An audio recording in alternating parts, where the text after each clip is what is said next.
você nasce numa condição adversa, independente de onde você nasceu, pode ter sido culpa ou circunstância de quem veio antes de você. Agora, munido de saúde plena, se você morre na condição que você nasceu, aí foi escolha sua. E no Brasil, nos ensinaram a abominar quem alcança resultado. É meio que assim, eu adoro você, desde que você não alcance mais do que eu. Ninguém teve milhão na sua família, a partir de você, tente ter milhão. Ninguém leu na sua família, leia a partir de você. O cara que nasce numa comunidade igual a Mangueira, o primeiro ídolo dele é o dono do morro. Não é o Neymar, não é o Diego, não é o Mbappé, não é. É o dono do morro, é o cara que ele vê primeiro. Sim. E a missão do águia do lugar é tentar pegar aquele garoto antes dele entrar pro tráfico. Ele não vai ser convidado a entrar pro tráfico, mas ele vai ver tanta coisa que na mente dele é o caminho mais curto para ele alcançar os objetivos dele. Então você pega na Mangueira, por exemplo, lá tem um projeto de Messala e Porta-Mangueira do Matheus Oliveira, que é o primeiro Messala da Mangueira, que é um cara incrível, que ele é o cara que tenta ver o garoto primeiro e levar pro projeto. Projetos incríveis que impedem de um garoto pegar no fuzil ou de uma garota ter uma gravidez precoce. Isso o cara lá dentro. Segundo, o próprio morador da comunidade precisa se ver como ator principal da sua própria caminhada. Ele precisa entender o que eu entendi sobre sala de aula. Quando eu abro o meu barraco para sair com a minha caixa de isopor, eu tenho a seguinte visão. Aqui tem um centro espírita, aqui tem uma igreja evangélica, aqui tem uma barbearia aberta, aqui tem um sacolão e ali tem um cara com fuzil. Eu preciso entender que é tudo aula. Qual aula que eu quero aqui? Eu preciso saber todos. O que levou o cara até a barbearia? Por que esse cara tem stand de cliente na barbearia? Como ele consegue cortar o cabelo da galera? Como é que ele faz esse desenho na cabeça? E o cara do sacolão, como é que ele consegue ter com essa quantidade de clientes? Esse cara nunca estudou. Como é que ele conseguiu desse sacolão criar filho, criar neto? O neto do cara do sacolão faz faculdade e paga com o dinheiro do cara do sacolão. A garota ali que tá com a Bíblia na mão, o que levou ela a não desesperar e servir a Deus? Certo. O cara do fuzil, em que momento ele se perdeu? O garoto jogando bola, será que esse aí é o próximo Diego da parada? E eu descendo com a caixa de isopor. Tudo é aula. Tudo é aula. E aí você escolhe a aula que você quer. Porque ninguém te joga um fuzil no seu colo. O tempo todo a aula está acontecendo. Se você entender que a vida é uma sala de aula, o tempo todo você está na aula. Você está dentro da sua casa, seu marido, sei lá, você está vendo seu pai espancar sua esposa e fala, cara, quando eu for casado eu não quero isso pra minha vida não. Eu quero cuidar da minha esposa. Certo. Você está vendo a sua irmã engravidar na adolescência, cara, quando eu tiver uma filha eu vou tentar policiar melhor para ela não engravidar. Você está vendo seu irmão pegar uma bola e correr em volta do Maracanã sonhando, cara, será que dá para chegar e ser jogador, jogar no Maracanã, ver o Flamengo jogar? Será como seria eu sendo aplaudido aqui, o pessoal todo gritando? É tudo sala de aula. Então eu não vou jogar no colo do cara do tráfico certo. A culpa por alguém entrar no tráfico. Eu não posso fazer isso porque a mesma sala de aula que eu surgi, que tinha o fuzil, tinha o cara da caixa de isopor que eu me inspirei e peguei na caixa de isopor. Então é uma escolha difícil pra caramba? É, porque para desenvolver essa mentalidade que tudo é sala de aula, você tem que ter o cuidado que eu tive com a minha própria caminhada. Eu entendi que eu precisava ser o ator principal da minha própria caminhada. Eu não esperei alguma coisa acontecer para que eu acontecesse. Eu fui buscar conhecimento, eu fui me espelhar no meu pai. Isso é muito importante, porque sozinho e sem autorresponsabilidade você não consegue ter essa visão. Aí você de fato se perde pela falta de visão, não é pela falta de aula. Porque você fala, mas você foi fácil, você teve o seu pai. Tomara que você tenha a oportunidade de ser criado com o seu pai. Mas se você entender a sala de aula da maneira que eu entendi, você consegue perceber a riqueza que tem naquele lugar e escolher a aula exata e o aprendizado exato que você vai levar para a vida e o que daquele lugar não te representa como objetivo de vida. Se você nasce munido de saúde plena, se você nasce numa condição adversa, independente de onde você nasceu, pode ter sido culpa ou circunstância de quem veio antes de você. Agora, munido de saúde plena, se você morre na condição que você nasceu, aí foi escolha sua. Você precisa entender isso. Eu entendi isso muito rápido. Munido de saúde, porque tem situações e situações. Eu já vi garoto nascer em comunidade com um problema de saúde que não tem como. Aí, no caso dele, vai ser bem mais complexo. Agora, munido de saúde plena, você precisa entender a aula. Você precisa entender que se você morrer na condição que você nasceu, foi escolha sua. Você tem que entender que no Brasil nos ensinaram a abominar quem alcança resultado. É meio que assim, eu adoro você, desde que você não alcance mais do que eu. Então, quando você nasce no lugar que eu nasci, você já parte desse problema. O cara está preparado. O cara está preparado para crescer comigo jogando bola no campinho de terra. Ele está preparado para ir para a escola pública comigo, merendar na mesma merenda porque a gente não tem comida em casa. Ele está preparado para pegar um ônibus lotado comigo.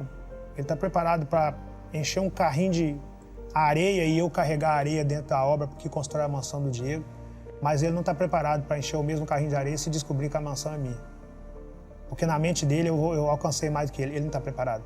Ele não está preparado para andar no mesmo ônibus lotado e saber que eu transformei minha realidade, que eu estou numa poste, passando do lado do ônibus, ele não está preparado para aquela cena. Ele não está preparado para ver o crescimento do cara que está do lado dele. E você precisa saber disso. Ele nem tem culpa de não estar preparado não, porque isso é herança de geração a geração. E por não se preparar para isso, ele abomina o resultado extraordinário. Por ele não ter alcançado, ele abomina o resultado extraordinário. E aí, quando eu alcanço o resultado extraordinário, eu tenho que ter cuidado, primeiro, antes de me apegar ao extraordinário, em não me perder da minha essência. Eu descubro que o Rick deu certo, não é quando eu sou aplaudido em Harvard, não é quando eu sou convidado para participar do podcast do Diego, apertar a mão do Zico, estar com o Flávio Augusto, não. Eu descubro que o Rick deu certo é quando eu vou lá na Mangueira e eu sou bem quisto lá. Quando eu vou em Copacabana e os caras que vêm de água na praia comigo falam, cara, você me representa como objetivo de vida, tô lendo seu livro ainda, assisti aquele vídeo seu, me explica aquela regra de trade que você fala da matemática. Aí eu sei que eu alcancei sem perder aquele laço. Então, a responsabilidade de quem alcança resultado, antes de gerir o resultado propriamente dito, ele precisa gerir o fato de manter conexão com a sua raiz. Eu, por exemplo, criei o Instituto Pega Visão, que é para tentar descobrir onde é que está o próximo Rick Chester da parada. Eu preciso fazer isso, porque é difícil pra caramba ter projetos do tipo, é difícil pra caramba conseguir apoio para esse tipo de projeto. E quando eu alcanço o resultado, eu tenho como missão tentar descobrir onde é que está esse cara. Idade livre? Idade livre. Idade livre. O garoto chega lá e já vão moldando o garoto. Nem todo mundo vai ter a mentalidade, o resultado que a gente tem, mas se o cara sair de lá maior do que ele entrou, já é um mérito absurdo. Quais são os princípios básicos que você prega ali, Rick, em relação ao empreendedorismo? Você fala de uma forma muito simples, né, sobre empreendedorismo e investimentos. O que você já...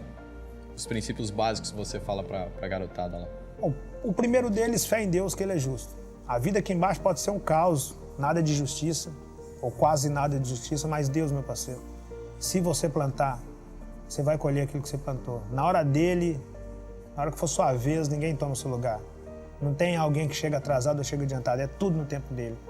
1 Pedro, capítulo 5, versículo 6, humilhar-vos, porém, debaixo da potente mão do Senhor Deus, para que no seu tempo ele venha exaltar. Então, se você tiver a fé que eu tenho, no garoto de comunidade eu falo, se você tiver a fé que eu tenho, e a lealdade que eu tenho para plantar aquilo que eu quero colher, você vai colher. Talvez você não colha na velocidade que você quer, mas você vai colher. Segundo, não esquecer de ser grato ao degrau que você está. Seja lá qual for a vida, como que está dentro da casa do garoto que chegou na comunidade. Chega lá no caos. Tudo que outro garoto queria ter é a vida que ele está chamando de péssima, ele tem que saber disso. Então eu preciso de ser grato ao degrau que eu estou e estar de olho no próximo nível. Porque a vida ela tem uma precisão cirúrgica em punir o ingrato e deixar ele naquele degrau ou jogar ele escada abaixo. Se ele não é grato ao que ele tem, ele não é digno de ter mais do que aquilo. Terceira, o partilhar. Eu costumo dizer que o doar desbloqueia o receber. Hoje eu posso, sei lá, doar uma cesta básica para um projeto na Mangueira, eu posso fazer o projeto. Mas a vida me devolve tanto disso que eu nem vou lembrar daquela cesta básica ou do recurso daquela cesta básica. Tanto que a vida devolve. Não estou nem falando em dinheiro, não. É em bênção, em graça, em possibilidades. A vida tem uma precisão cirúrgica em desbloquear o receber daquele que doa. Isso, inclusive, é capítulo do meu segundo livro, que eu trouxe para você, inclusive. Bom, o doar, falar sobre eles. Vamos. O doar desbloqueia o receber. O terceiro, tente entender a sua família. Se ela tem alguém que sirva como referência para você, deixa essa pessoa saber que ela serve de referência como você, assim como eu deixo meu pai saber. Que é muito comum o garoto de comunidade ser fã do Diego, do Zico, do Neymar, do Mbappé, do Vinícius Júnior. E às vezes ele esquece de falar com o pai dele, pô, o senhor é importante na minha caminhada. E o pai dele sente aquilo, a mãe dele sente aquilo, o irmão mais velho dele sente aquilo. Agora, se na sua família não tem ninguém que te serve como referência, seja essa pessoa. Para que a partir da sua pessoa, naquela família tenha alguém que sirva como referência. Não espera acontecer em algum lugar para que você olhe, seja referência. Eu costumo dizer isso. O seu sonho tem que ser estar entre os melhores do planeta. Aí você me fala, mas eu não consigo estar entre os melhores do planeta. Então tenta estar entre os melhores do seu país. é muito grande, não dá para mim. Tenta estar entre os melhores do seu estado, não dá, nos melhores da sua cidade, não dá, os melhores do seu bairro, não dá, o melhor da sua rua, não dá, o melhor da sua casa, não dá, então você tem que ser esse cara. Para que outras pessoas tenham você como referência, o que faltou para você. Ninguém teve milhão na sua família, a partir de você, tente ter milhão. Ninguém leu na sua família, leia a partir de você. Ninguém creu na sua família, creia a partir de você. A partir da sua pessoa é que o mundo muda, não é se mudou antes de você, tem que ser a partir de você. Eu provei a partir da minha pessoa que dava para fazer várias coisas. Hoje eu vejo meu sobrinho, hoje eu vejo a minha irmã, hoje eu vejo meu irmão falar de coisas que antes da minha pessoa eles não falavam. E olha que eles são filhos do mesmo pai que eu sou.